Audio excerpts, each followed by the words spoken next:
Mirana Pucanju poznamo skorajda vsi. Je doktor etnologije, filozofije in slovenščine. Je častni občan občine Ljutomer. Bil je tudi predlagatelj Olge Karbe kot županje. Je avtor knjige Slovenska kmečka kultura in sedaj piše novo knjigo Monografija desnega brega Mure.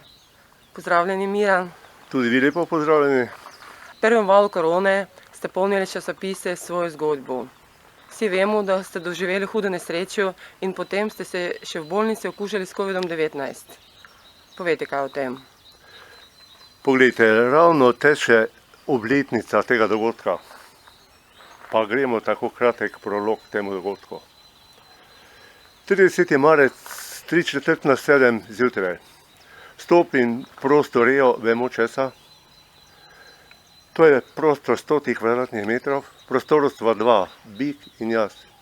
Za sabo zaprem vrata, v trenutku Bik skoči me, podre me, potisne ob steno in se zaletava v mene. Ponavlja, čujem hreščanje kosti, lomljenje kosti, kričim ko zverina, Bik še se enkrat zaleti v mene, večkrat, ne samo enkrat, zadnjikrat pa me natakne na roge in bije z mano glavo po steni. Ko misli, da je menda s opravilom končal, me vrže stran par metrov in sicer na srečo k robu, se pravi k robu te prosterije, tako da se jaz te predsmrtni muki za biti ali ne biti nekako prevalim ven na hodnik. Se vlečem par metrov, na srečo ugledam pred sabo vile, s pomočjo vil stanem in grem. Grem par metrov, hropem, skoraj rjovem od bolečin seveda, potem pa pridem tako po etapah ven na vas, ker ljudje so še spali. In sem hotel opozoriti, da me nekdo vidi, da pokliče reševalce. Na srečo me sliši sosedov fant, prebudi starše in oče Robert Sever pride, pokliče reševalce, v trenutku pridejo, blazno hitrostjo začestitati jim je, me naložijo. Opazka v tem kasnejšem času, Robert Sever pravi, bil si kot gubec po kronanju, več krvav. Reševalci me naložijo, me peljejo, po 50 metrih izgubim zavest. Po enem mesecu se zbudim v mariborski bolnišnici na UKC-ju. Se pravi, da ste bili 30 dni v komi. Bil sem v komi, bom še nekaj o tem povedal, samo še kakšno besedo. Ob meni je potem zdravniku rečem, kako blizu je človek smrti. On pa pravi, res je. Sledi potem seveda zdravljenje pod budnim očesom zdravniškega konzilija, medicinskih sester in tu sem potem 10 dni. Povejo mi, ko so vas pripeljali, smo bili čisto zmešani, se pravi stanje zdravniki. Stanje moralo biti izjemno hudo, izjemno problematično. Potem pa seveda tudi kasneje preidem na intenzivno nego po 10 dneh. Strašno me je dušilo. In seveda tik preden sem potem prešel na intenzivno nego, so zdravniki po noči opazili, da je stanje neznosno in so me prišli pol 2 prerezati sapnik. Tu sem še doživel poseben trenutek, videli so, da sem totalno izčrpan in oslabel in so mi potem zdravniki šli pripraviti juhe od 2 po noči, pa potem pol 5 zopet. To je podobno samo UKC-ju Maribor, pa nikomur drugemu. No, po vsem tem seveda bil sem še zelo slab, se je začela fizioterapija, kaj dosti uspeha ni bilo in so me potem premestili v Mursko-Soboško bolnišnico. Enkrat v pogovoru z vami ste omenili, da ste imeli zanimive sanje, takrat, ko ste bili v komi. Povejte kaj o tem. Ja, veste kaj, koma je nekaj posebnega in imel sem sanje, jaz bi rekel 5 dejanj, pa bom kako 1 ali pa 2 tu omenil. Poglejte. Prvo dejanje. Vozim se po Međimurskih goricah s sestro in briševa vrata na vikendih. Potem se že spustiva do Razkrižja, od tam pa ne spustijo dalje. Pravijo, tu boš ostal. Pa ne vem zakaj, proščenje imajo. Pa si mislim, verjetno mora imeti kak govor. Jaz govor že pripravim, ko mi pripravim govor, še zdaj vem, kakšen je bil, je vezati se na ljudsko izročilo. Pride 11 ur, pa prejo, ne, nikamor ne bo šel. Zbolel si za COVID-19. Komaj si se rešil enega problema, ima že drugega. In potem vidim pred sabo. Raška šola je spremenjena v COVID bolnišnico. Vezana je z gasilskim domom, šotorom, jaz pa ležim na travi pred cerkvijo. Tako da vidim sebe, kako ležim. Se pravi, nisem tam, telo leži, jaz sem pa izven tega in v duhu gledam to svoje telo, ki tam leži. Paralela, literarna paralela. V romanu Vojna in mir, junak romana knez Andrej Bolkonski, ležič na bojišču, umira, gleda v nebo in izgovarja besede. Vse minljivo, razen tega neskončnega neba. Potem pa Sanja zgine. Še eno dejanje. Čakam na operacijo. Operacija bo potekala v Veržeju, kulturni dvorani. Ta je spremenjena operacijsko sobo. Sredi dvorane je miza, zdravnik pride, dva, pravi, bi bil še potreben, eden, tretji, sicer pa je še tu ena, ki bo pomagala. Okrog pa so zbrane vse Verženke, čakajo na operacijo. Operacija se začne.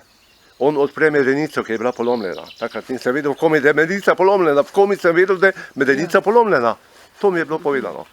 No in seveda, potem pa pravim, gospod doktor, vi boste zdaj meni medenico vložili rusko kalašnikovko, da se mu lahko branijo pred živalmi. Pravi, seveda bom.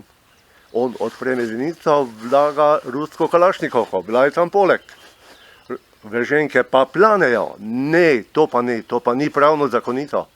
Potem pa rečem, veste kaj, jaz sem toliko pretrpel, če ste ve proti, potem pa jaz od tega odstopam. In se mi razorožil, v trenutku se dvignili roke, vse glasovali, zato smo. In zdravnik vlaga kalašnikovko, se pravi, bojte se me, v sebi imam kalašnikovko. Vsi smo držali pesti za vaše zdravje in povejte, kako je trajala vaša rehabilitacija. Ta rehabilitacija je trajala takole, da je potem v Murski Soboti se začela fizioterapija, počasi, meter po metru, odlično, dva fizioterapeuta sem imel, tudi zelo široko odprtega predstojnika, doktorja Arpada Norčiča, tako da sem nekako doživljal ta zdravniški konzilij, to okolje kot svoj novi bivanski prostor. In na tem mestu iskrena hvala obema bolnišnicama. Najprej UKC Maribor me je prebudil od smrti in je bila samo ena alternativa, ali zmaga ljutomerskega pokopališča ali pa zmaga UKC Maribor. Na srečo je zmagal UKC Maribor, res iskrena hvala. Ta rehabilitacija pa potem naprej je sledila na Laškem, na intenzivni negi in tam sem potem, jaz sem šel še po Berglah, tam pa sem shodil 4. dan. Po svoje sem komaj čakal, da pridem domov, po drugi strani pa mi je bolnišnični način življenja tako prirastel k srcu, da k srcu bi celo rekel, zaradi vljudnosti, zaradi prijaznosti, zaradi nekih humanih elementov, da imam lepe spomine. Na to hudo stvar imam celo lepe spomine. In seveda potem rehabilitacija, delovna doma, 3., 4. dan že na traktor, že na kosilnico, že so kmečko delo. Aha. No, to sem ravno mislila vprašati. Ta intervju smo mislili posneti že v oktobru, ampak takrat ste nam rekli, da imate polno dela na kmetiji. Smo ga pristavili na november in nam ga je preprečil drugi val epidemije. In zdaj me zanima, a se še vedno tako intenzivno ukvarjate s kmetijstvom kot nekoč? Se, ker to mora biti, ker smo del tega. Kmečko življenje je oblika vključenosti v celovito bitnost. Vaš Lev Tolstoj je rekel, da je kmečko delovanje, kmečka praksa najsvetejše opravilo vseh opravil. Naš filozof France Weber je napisal idejne osnove slovanskega agrarizma in tam govori, da smo Slovani, vi Rusi, Ukrajinci ste izraziti Slovani, poklicani, da smo poboljševalci Evrope. Zakaj? Ker smo tako povezani z zemljo, da človek, ki je povezan z zemljo, je tudi boljši. In ta vaš isti Tolstoj v delu Vojna in mir loči pri plemstvu dvoje vrst. Eni so, ki so se ločili od zemlje, so etično slabši, drugi so ostali povezani z zemljo, so veliko boljši. In še eno je, kmečko delo je univerzalno. Ta prej omenjeni dr. France Weber pravi, da je kmečko delo osnova in izhodišče vseh praks, umetniške, znanstvene, filozofske, etične, pravne, in je torej najbolj celovito, totalno opravljanje neke zadeve. Karl Marx je v pariških manuskriptih razmišljal o tem, da bo v bodoči družbi organiziran, lahko bi rekli, univerzalen človek. In tako dobesedno pravi, v razredni družbi si lovec ali ribič, ali pastir, ali pa kritik. V neki bodoči družbi pa boš zjutraj lovil, oporne ribaril, zvečer se ukvarjal živinorejo, potem pa boš intelektualec. Se pravi, ne da zdaj sledim temu, ampak sto nekje v svetovni misli, vizije, ki niso čisto mimo in da verjetno tudi nekdo, ki se vključuje praktično na podoben način, morda dokazuje, da je nekaj takega možno realizirati. No, tu ste že odgovorili na moje vprašanje, ne? Zakaj vztrajate pri svojem početju in kaj vas žene pri tem? Verjetno še nisem odgovoril. Jaz pravim, kmet je po svoje umetnik. Poglejte, France Prešeren je v nemško pisani žalostinki an eine junge Dichterin opozoril, kaj je dejavnost, ki te vleče, na katero si vezan. On pravi, da je to der innere Gott, notranji Bog, da je to stvar moranja, da temu slediš in da se tega ne moreš rešiti. Temu si preprosto zavezan, obvezan, da to rešiš. Ludwig van Beethoven, ko komponira simfonijo, ki je simfonija usode, z veliko pisano usode, pa vnese trenutek, ko se pelje iz Züricha proti Bernu in si govori, trpi, pa si govori, es muss sein, es muss sein. Evo, to je moj es muss sein, to stranje v tem poklicu. Ko ste že prej omenjali, vaša ljubezen so ruski klasiki, ne? Tu imamo zelo dosti skupnega. Je še kaj, ki vas tako navdihuje v življenju? Še zmeraj me, ne vem, če ne najbolj navdihuje ruska klasika. Zakaj me navdihuje? Zato, ker ste Rusi ljudje, ki imate dušo. Imate dušo, imate širino. Širino, v kateri ste zahodnjaki izgubljali. Zato se bojijo vaših špehov, Tolstoja in Dostojevskega, ker so to obsežna dela. Za vas je pa to še premalo. Tako široko dušo imate. Slovenci nekaj stoletij že izgubljamo dušo. In ta duhovna zgodovina Slovence v zadnjih stoletjih je izgubljene duše, pa tudi pot iskanja te duše. To je opazil že Stanko Vratc, ko je vašega velikega jezikoslovca, grofa Sreznevskega vodil po slovenskih deželah. In se potem vračata na Hrvaško, prideta pred hrvaško mejo in Vratc piše pismo prijateljici Dragojili Stavdarjevi. Tu se spomni trenutka, kako sta s Prešernom, Zrestenski pa Prešeren pa Vratc, bila prisotna na plesu v ljubljanskem plesišču in sta gledala mladeniče in mladenke. In potem on med drugim v lepi ilirščini zapiše. Djevojke prekrasne, momci krasni, a trancajo bez ikakve strasti. Kao da ide za kulok ili tlako, a duša ma nema je. Se pravi, Vratc je že pred 200 leti pogrešal duše in se potem raduje, da že stoji pred Hrvaško, kjer bo doživel hrvaško dušo, ker je med Slovenci ni doživel. Tu je neka paralela. Se pravi, da je včasih bila tudi slovansko nastrojena populacija, ampak je podlegla Zahodu, zahodnemu pragmatizmu, zahodnemu racionalizmu in da se tako zvana čustvena inteligenca vse bolj izgublja in smo dejansko v fazi iskanja nove čustvene inteligence. Nikoli ne sedite križem rok. Sedaj pišete novo knjigo. Povejte, kako je prišlo do tega, da ste začeli pisati in o čem bo ta knjiga? Veste, kako je prišlo do tega? Po čistem slučaju. To pa je malo uvinek. Ta hip se najbolj ukvarjam s slovanskim jezikoslovjem. Je pa to zadeva, ki je dolgoprogaška. In sem si mislil takole, čutil sem, da moram narediti nekaj, kar je tudi neposredno, konkretno, kar je materialno dostopno. In sem se potem lotil monografije, ki bi zajela to, kar še ni obdelano, kar še ni raziskano. In sicer gre za čas po drugi svetovni vojni pa do danes. Se pravi način življenja, etnološki pogled, zgodovinski pogled, nekoliko psihološki, sociološki, malo tudi filozofski, da se to ohrani in da je to dejansko del nekega iskanja resnice. Namreč po svoji naravi sem le filozof, ne? In v metafiziki, kakršna obstaja, ne vidim več odgovorov na vprašanja, ki so vprašanja našega časa. In mi sedaj moramo izhajati iz življenja. Življenje pa je iracionalno. Ne? In moramo znotraj te iracionalnosti vedno le iskati neke racionalne komponente, ki nakazujejo lahko tudi našo najprej preteklost, potem pa tudi našo prihodnost. Po izobrazbi ste doktor etnologije, filozofije in slovenščine. Nekoč ste v gimnaziji poučevali tudi predmet samoupravljanje s temeljem marksizma. A se vam kaj stoži po teh časih? Ja, vse in ne. Stoži se mi po časih, ko je bila faza usmerjenega izobraževanja. Zakaj? Tu sem menda zelo proti večini, ki se s tem ne bi strinjala, ker sem bil takrat najbolj svoboden. Ker sem lahko šolski program prilagodil dejanski stvari, dejanski vedi, pa tudi nekim širšim stikom do dijakov. Mislim, da sem imel pri tem eno posebno metodo, ki bi bila morda podobna malo nekdanjemu kolegiju. Kakšen je bil včasih kolegij? Kolegij je bil naravna skupnost profesorjev in dijakov, profesorjev in študentov.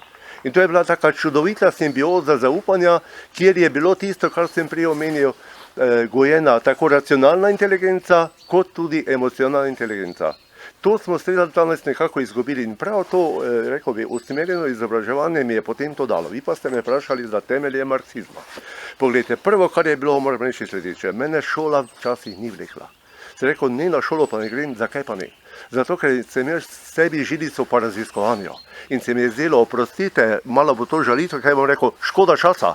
Jaz bi raziskoval, študiral, proučeval, dalje v globine, nove obzorja, ne? Enkrat ste rekli, da ste po fakulteti, niste šteli iti v šolo in ste 3 leta bili doma in ravnatelj je prišel po vas. Ja, tako bova rekla, vzrok je bil med drugim torej to, da bi rad proučeval nove stvari.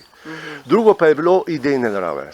Takrat je bila idejna usmerjenost, kalup, razredni pouk, rekli bomo tako, razredno usmerjena ideologija, in potem tudi pouk razredno usmerjen. In mene je to motilo, ta enodimenzionalnost. In sem to odklanjal. In res profesor Zrelec enkrat prišel k meni, čuj, ni te rabe, bo boš prišel, sem rekel, ne grem, pa nisem imel denarja, še kako bi ga rabil. Ne? No, in seveda, potem pa, če hočeš študirati, pa nekaj proučevati, rabiš denar. In se potem zdi človek, zdaj pa ti to vzami, pa pojdi, pa boš pač učil, pa gotovo. In sem potem še učiti. In seveda učil sem med drugim tudi temelje marksizma s samoupravljanjem. To sem razlagal kritično. Ne? Marksizem sem poznal, razlagal sem ga tako, da nisem imel nasproti s svojim mišljenjem. In včasih so me dijaki rekli, profesor, pa se ne bojite, kaj govorite. Vam moram reči, da bi se zelo malo bal, da ko sem včasih prišel iz razreda, morda neopravičeno, sem pogledal pred zbornico dvorišče, če že stoji tam policija. To se je godilo, ampak mislim, da to ni bilo upravičeno. Moram pa reči, da v zvezi s tem, da sem bil vedno različnega gledanja do takratne idejne formacije, nisem imel nobenih problemov. To pa vsa čas tudi ljutomerske politične oblasti v tistem času. No, to bi vas rada še vprašala. Ja. Ste bili predlagatelj Olge Karbe kot županje in ste postali tudi častni občan občine Ljutomer. Kako ste se ob tem počutili? Ja, takole bom rekla. Lepo se mi je videlo, da je nekdo, v tem primeru magistra Olga Karba, videla v meni, da sem naredil tudi kaj dobrega. Če je tako pogledala, potem ji hvala. Je pa tudi tako mislil ravnatelj takratne naše gimnazije, še sedanji ravnatelj Zvonko Kustec, tudi profesor Čuš in profesorski zbor, pa moje lokalno okolje, organizacije, pa ne nazadnje tudi svetniki, ki so potem to izglasovali. Še posebej pa moram reči, da je gospa županja z dušo bdela nad mojo nesrečo, jo spremljala in se ji tu iz dna duše zahvaljujem.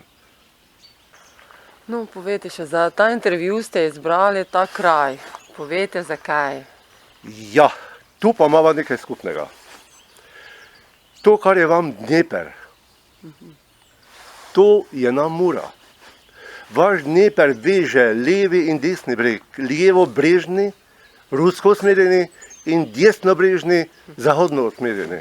Naša Mura veže, zdaj tu sva levi breg, ki preko prekmurske ravnine veže ugro-finsko-mađarsko kulturo z zahodno prek desnega brega. Pa še nekaj je. Pa veste vi, da je ta reka ustavila vašega slavnega vojskovodjo iz druge svetovne vojne? Poveljnika tretje ukrajinske fronte, maršala Tolbuhina, njegove vojake. Pridejo oni pred Muro, pa jim domačini pravijo, to je nevarna reka. Pa pravijo, pa kaj je nam ta rečica? Mi smo prebredli Dneper, kako ne bi obvladali te rečice? In Sovjeti navalijo, prebijajo nemško fronto, pridejo prek Mure. Po noči pa je Mura narasla. In kaj potem? Pozicijo okrepijo Nemci in vržejo Sovjete na drugo stran. To so bili vaši Ukrajinci. Mura je bila krvava od vaše ukrajinske krvi. In težavo so potem Tolbuhinovi vojaki kasneje prebili, seveda fronto, ob katastrofalnih mrtvih. Po Muri je na stotine plavalo Ukrajincev. Bili so Ukrajinci, ko so jo potem izkopavali, so ugotavljali, kako je bilo napisano, pravi, to je pa bil tu Ukrajinec, poleg je, to je pa moj sosed, ko so izkopavali veržijo potem. Skratka, tu je ta vez močna in ta širina, ki tudi veže z vašo rusko dušo in to mi veliko pomeni. Tega pa res nisem vedela. To ste zdaj mi nekaj novega naučili. No, vi kar prekipevate od pozitivne energije in vedno imate polno novih idej in projektov. A želite nam kaj zaupati od tega?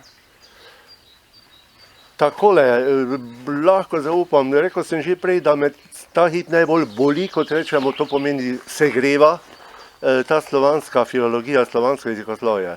No in imam trenutno v teku eno tako raziskavo, kjer gre za razmerje med tako zvano alpsko slovanščino in panonsko slovanščino v odnosu do raške skupine, to bi bila štokavska skupina, in do primorske, to bi bila čakavska skupina. Skratka, na frontalni poziciji sta tale panonska skupina in alpska.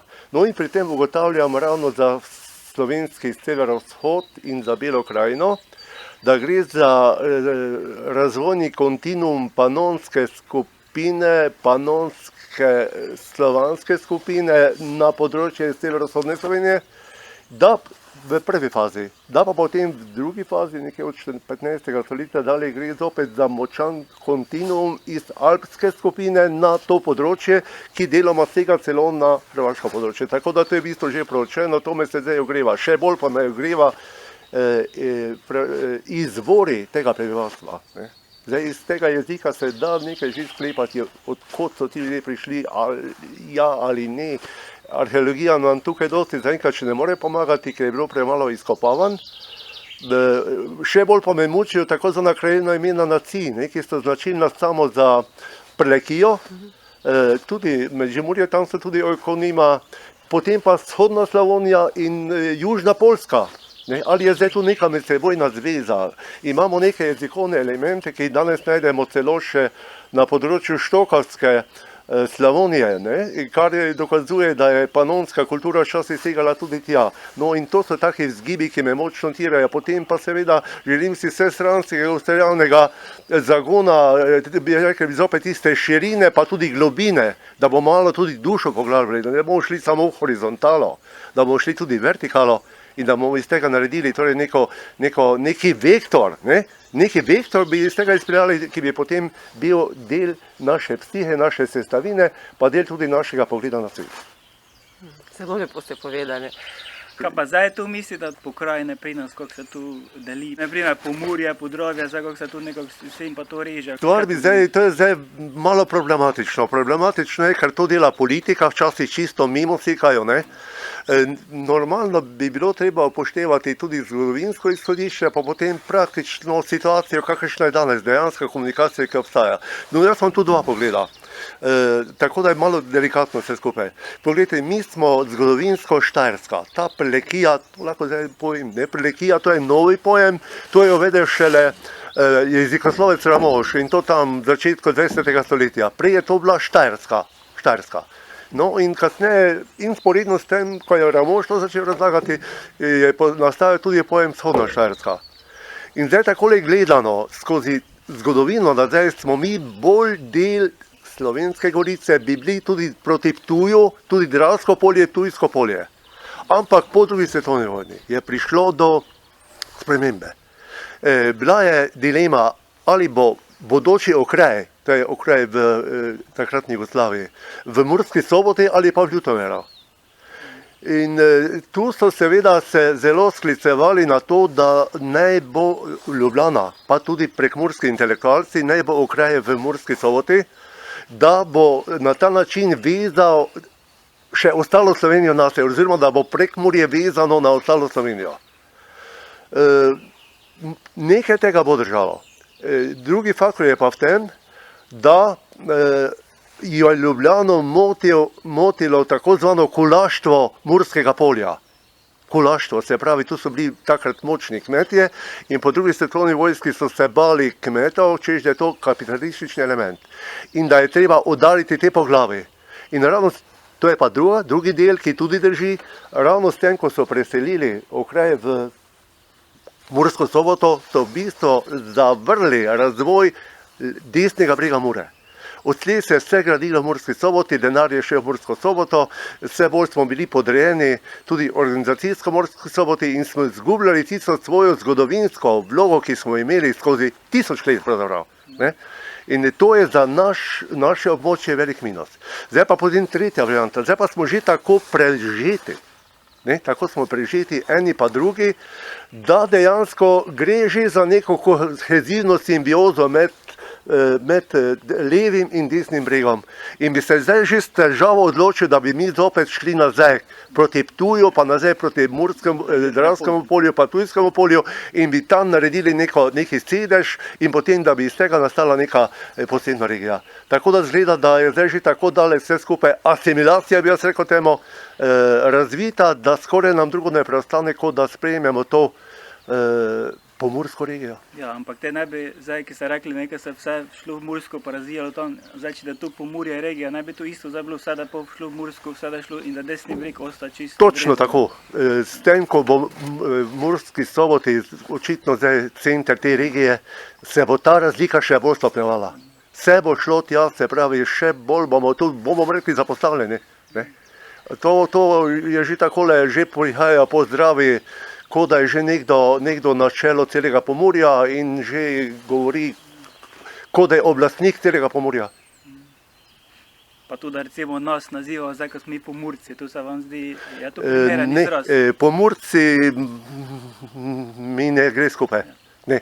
To je kar, če je že Prlekija ali je vzhodna Štajerska, kakor druge je Prekmurje, Pomurje kot tako je pač geografski pojem, zgodovinski in demografski pojem pa mi ne gre skupaj. Hvala lepa za vaš čas in prijetno druženje. Želim vam veliko uspehov pri vašem delu. Ja, tudi hvala lepa za prijetno srečanje z vami.